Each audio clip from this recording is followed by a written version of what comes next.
এখানে আমি চিনি দিয়ে দিচ্ছি।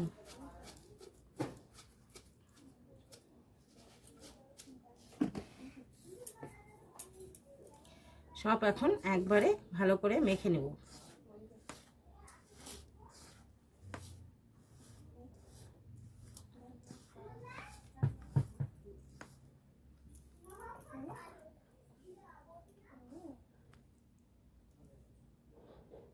আজকে আমি ঠেকুয়া বানাবো।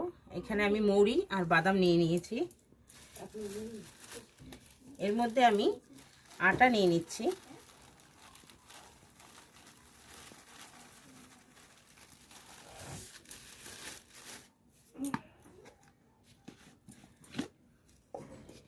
এখানে আমি রিফাইন তেল দিয়ে দিচ্ছি। এর মধ্যে আমি সুজি দিয়ে দিচ্ছি 1 প্যাকেট।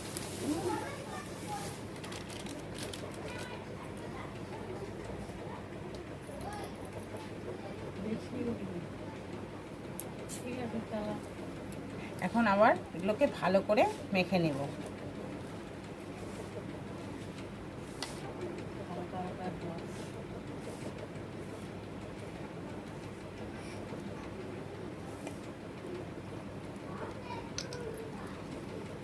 এখানে আমি হালকা হালকা করে জল নিয়ে নিচ্ছি।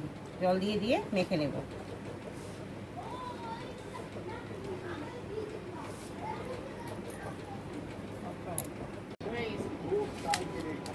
এটা আমার মাখা হয়ে গেছে। এখন এটাকে আমি ছোট ছোট করে এক গুলি বানিয়ে নিচ্ছি।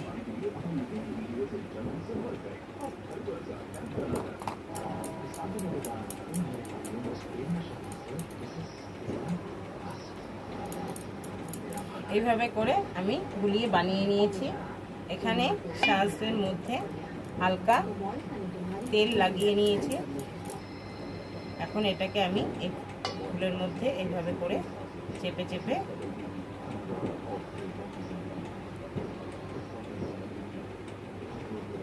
এইভাবে করে আমি বানিয়ে নিব। প্রতিটা একই রকম করে আমি বানিয়ে নিচ্ছি।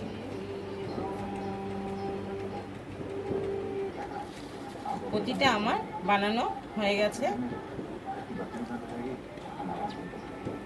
এখন তেলটা আমি গরম করতে বসিয়ে দিয়েছি। এখন এই ঠেকুয়াগুলো আমি তেলের মধ্যে এক এক করে ছেড়ে দিচ্ছি।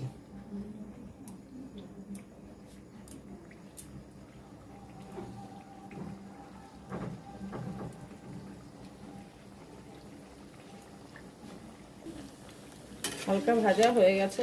আমি এক পাশটা উল্টিয়ে নিচ্ছি।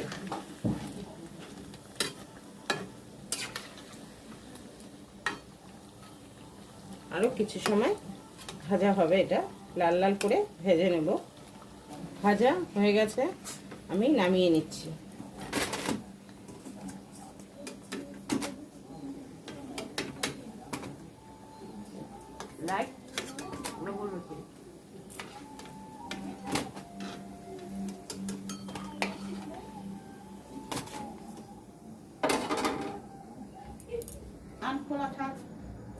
ঠেকুয়া হয়ে গেছে। আপনাদের যদি ভালো লাগে কমেন্টে অবশ্যই জানাবেন।